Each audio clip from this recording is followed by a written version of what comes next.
Hello again, everyone. We have been talking a lot about citizenship and our government. Remind me, what is a citizen?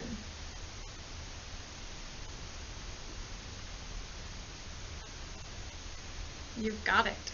A citizen is a person who lives in a country and is given rights by the government of that country. In a previous lesson, we talked about the difference between native citizens and naturalized citizens. So remember, a native citizen is someone who was born in the country they live in. What is a naturalized citizen?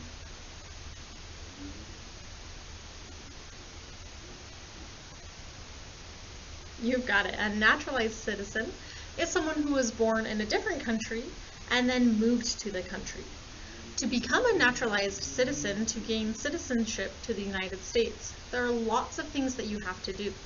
You have to live there for a certain amount of time, and you have to take a test about United States government and history, and swear an oath of loyalty where you promise to be loyal to the United States. But we've been talking a lot about rights. When you become a naturalized citizen and when you are a native citizen, you have certain rights given to you by the government. What are rights?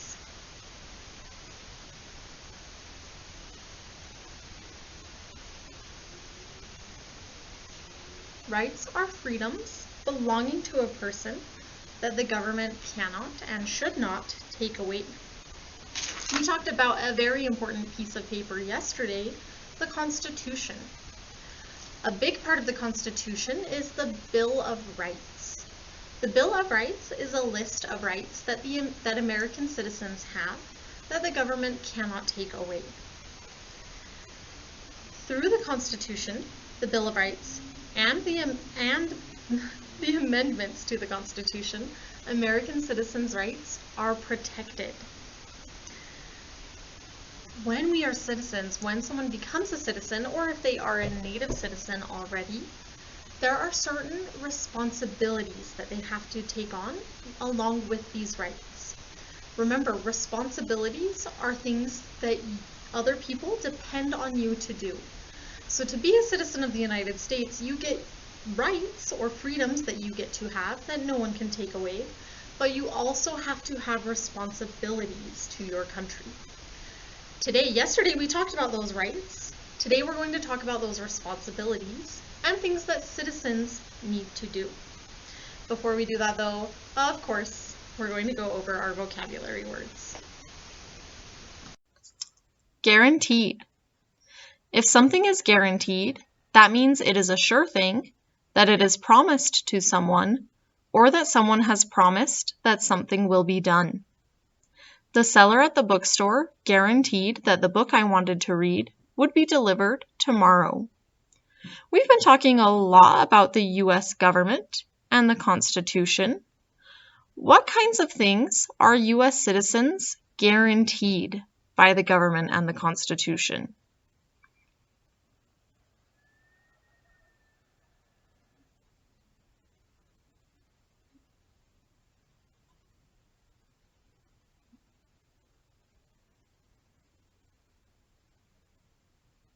What about you as a student of ALA? What are you guaranteed?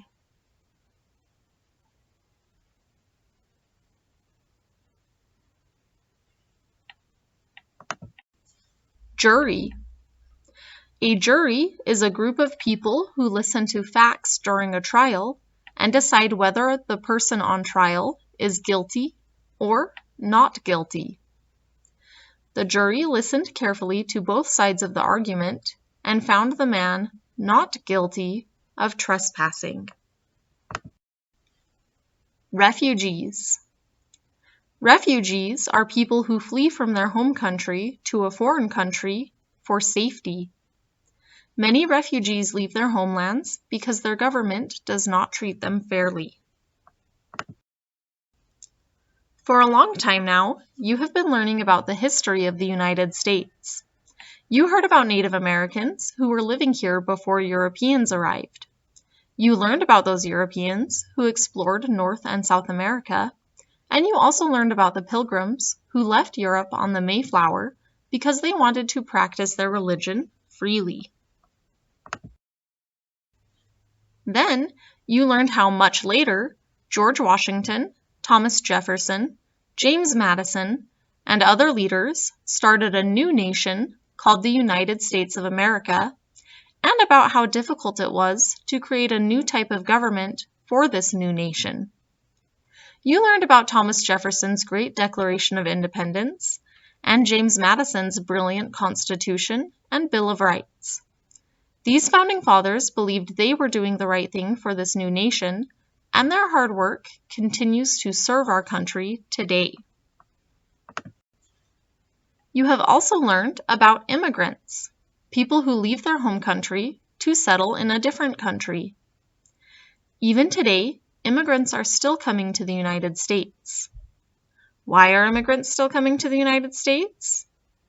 Well, if you remember, people have immigrated to the United States because of certain push and pull factors. Dangers in their home countries, not enough jobs, and not being able to practice their religion or speak freely are some factors that have pushed people to leave their homelands. On the other hand, jobs, land, and freedom given to American citizens in the Bill of Rights are some of the factors that have pulled people to America, the land of opportunity. These are some reasons why immigrants want to come to the United States and become U.S. citizens. Remember, people who are born as citizens of another country who become U.S. citizens are called naturalized citizens. And remember, a citizen is a person who has rights given to them by a country's government and responsibilities that go along with those rights. Let's find out a little more about what it means to be a citizen. James Madison did so much to create the Constitution that he is considered the father of the Constitution. Later, Madison and other leaders added some more laws to the Constitution. Doing this is called amending the Constitution, so the parts they added were called amendments. Madison and the other founding fathers wrote a list of amendments to the U.S. Constitution called the Bill of Rights. And later on, other leaders added more amendments, protecting more rights for U.S. citizens. The first 10 amendments to the Constitution are what's called the Bill of Rights. The Bill of Rights is a list of rights guaranteed or promised to citizens of the United States. Rights are freedoms that the government cannot and should not take away from its citizens. A Bill of Rights was a new idea in the world when it was created. In most countries many years ago, and in some countries even today, kings, queens, or generals ran the government any way they liked. Everyone living in that country was expected to do what the ruler said to do, or they might be arrested and put into jail, or be forced to leave the country. Earlier in this unit, we talked about a man who was going to be put in jail for writing about his government. Who was that? You've got it. It was Charles Steinmetz from Germany. Someone who was arrested might not get the chance to tell their side of the story to a judge in order to get out of jail. Or if they did, the judge might work for the king and not really listen or care to be fair. How would you feel if you got in trouble for something and you didn't get to tell your side of the story?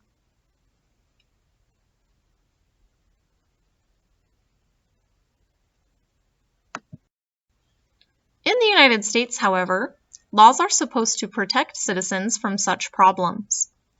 For example, no one is supposed to arrest another person just because he doesn't like that person or that person's ideas. If someone is arrested for a crime or for doing something that is against the laws of the country, the government cannot just keep him or her in jail for as long as they want. That person has the right to tell his or her side of the story to a judge and to a jury, a group of people who listen to all of the facts and both sides of an argument before deciding if a person is guilty or not guilty. Anyone that comes before a judge or jury is considered innocent and must be proven guilty before being sent to jail. A judge helps a jury come to a fair decision. Another very important right and duty of citizens is the right to vote. When you turn 18 years old, you can fill out a form so that you can vote. The people in this picture are exercising their right to vote. There are often voting booths to allow for privacy. Adult U.S. citizens decide who will be their president, who will represent them in the Senate or the House of Representatives, or who will be their local mayor.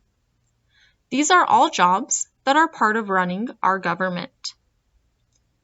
U.S. citizens vote for the people they want to do these jobs, and whoever receives the most votes gets to serve in that job. Any adult citizen can run for most elected positions or jobs. The Constitution says that people who were not born in the United States cannot run for the presidency. That means that a naturalized citizen cannot run for president. If you are a U.S. citizen and were born in the United States, when you grow up, you may decide to run for a government office. This means you let other people know you want a job in the government, and you hope citizens will vote to have you represent them in the government. As an adult citizen, even if you do not run for office, you will get to vote for your representatives in government offices. Voting is one of your rights and duties as a U.S. citizen. In this picture, we see a group of people who are protesting or saying that they want something to be changed. This is an example of people exercising or using their right to freedom of speech. Freedom of speech, freedom of religion, the right to vote, and the right to a fast and fair trial are just a few of the rights listed in the Bill of Rights. But citizens also have responsibilities. Remember, responsibilities are duties that you are in charge of or things that someone else trusts and depends on you to do. For example, even though you have freedom of speech, you still have a responsibility to not say things that might put people in danger or say things that might hurt others. Notice how rights and responsibilities go together. We have the responsibility to follow the laws of our country. We also have the responsibility to pay taxes, the money we are required by law to give to our government that pays for things all citizens enjoy. The person in this picture is filling out a tax form to figure out how much is owed to the government. Our taxes pay for things like public schools where you can learn, public parks where you can play, public libraries where you can check out your favorite books, and the roads and sidewalks that help you get to those places. See if you can name something that you enjoy that has been created using money from taxes.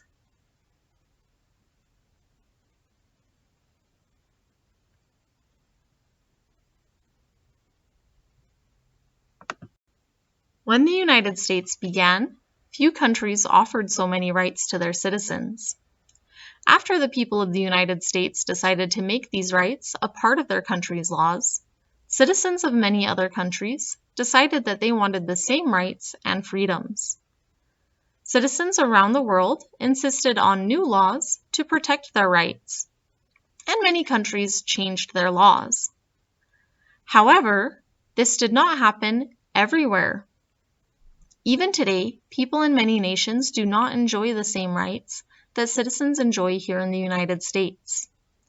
In such places, some people think, I want to leave my country and go to the United States.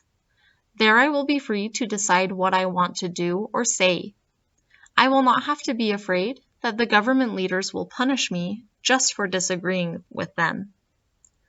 Sometimes, people living in countries with threatening governments have had to leave their old country because they fear their government or they have gotten in trouble with the leaders there.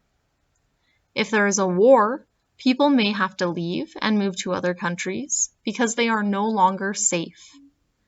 The United States government and other governments around the world often let such people, called refugees, come to their countries for safety. The United States allows only a certain number of refugees each year, so in less serious cases, refugees often have to wait their turn to come to the United States. One reason for this is to make sure there are enough jobs for the newcomers so that they can earn the money they need to support themselves and provide themselves with necessities such as food, clothes, and a place to stay. James Madison and his fellow leaders, whose ancestors were immigrants to America, wrote laws or rules that all United States citizens must follow. Today, citizens can vote to change those laws to make them better, or to make new laws. Still, all United States laws must go along with the principles in the Constitution and its amendments, like the Bill of Rights. These were intended to guarantee the rights of all citizens, whether naturalized or born in the United States, both now and in the future. All right, my friends, as always, I have got some questions about what we read today. People come to the United States because of freedoms that are given to American citizens. What guarantees these freedoms to U.S. citizens? What important documents or document?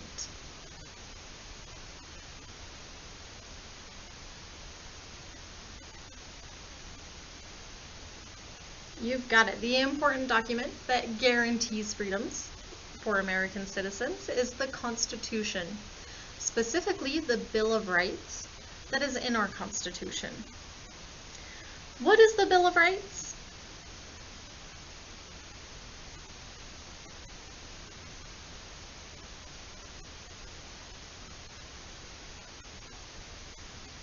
The Bill of Rights is the first 10 amendments to the Constitution. So those amendments are things that were changed or added, different rights that were added to the Constitution. What do we call the responsibility and the right that allows us to choose people for certain government roles?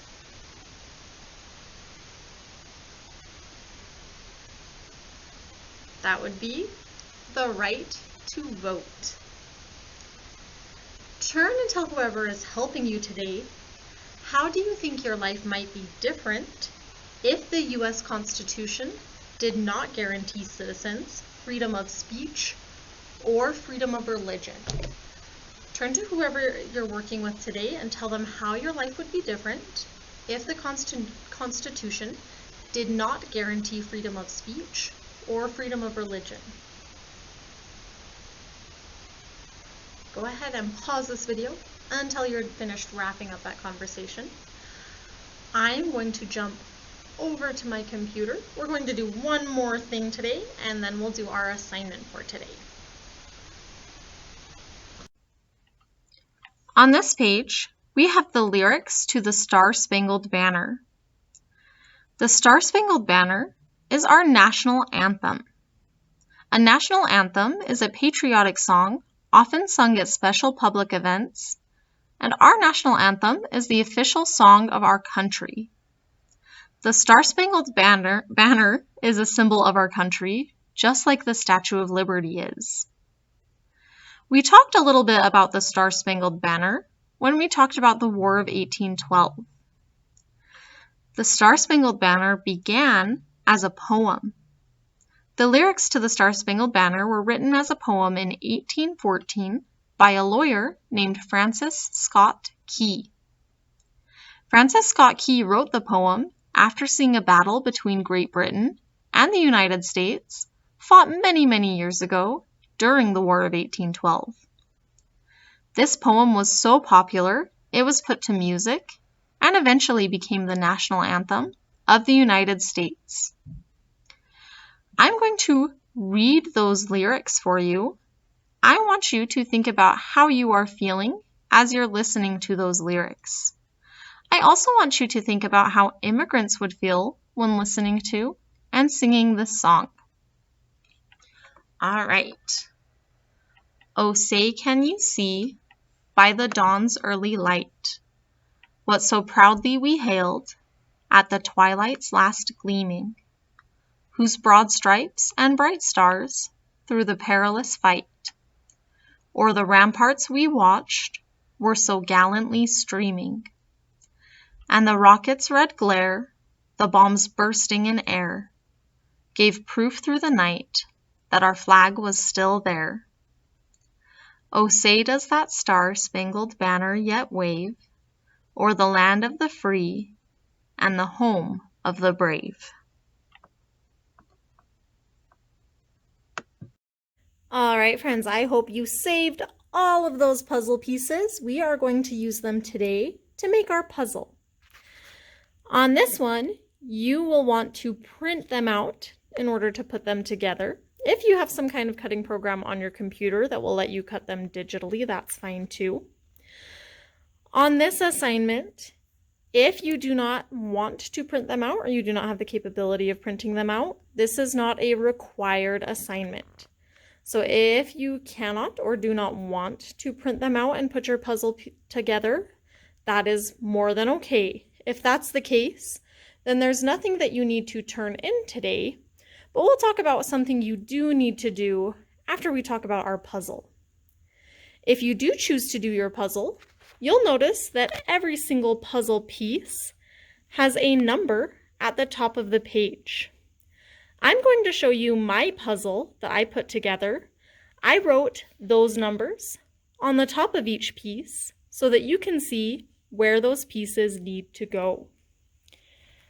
On my puzzle, it's a little bit big for my paper, and you guys, Miss Hill did not do a good job thinking ahead. So some of my puzzle pieces are sideways, and this one's even upside down. If you have some upside down or sideways puzzle pieces, that's totally okay. So the page number that says 1.1 at the top will go over here. 6.1 will go below it. We've got 2.1, 5.1, 3.1, and 4.1. When you glue those together, it should look like this. It should create a picture of the United States.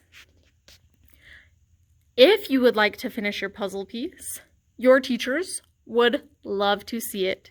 So please take a picture of it and send that one in for your assignment today. Again, if you do not want to complete the puzzle, you do not have to, and you won't have anything to turn in today. Whether you do your puzzle or not, you do have a second part of your assignment today. The second part of your assignment today is to turn to a parent or other family member and show them your different pieces and talk about the things that we learned that you wrote down on those pieces. This will help you review everything that we've learned about so you're ready for our test. So whether or not you have the pieces done, I want you to talk about them with whoever is helping you today. When you are finished with that, and if you've done the puzzle, when you've sent in a picture, you're all finished with knowledge today, and we will see you guys next time.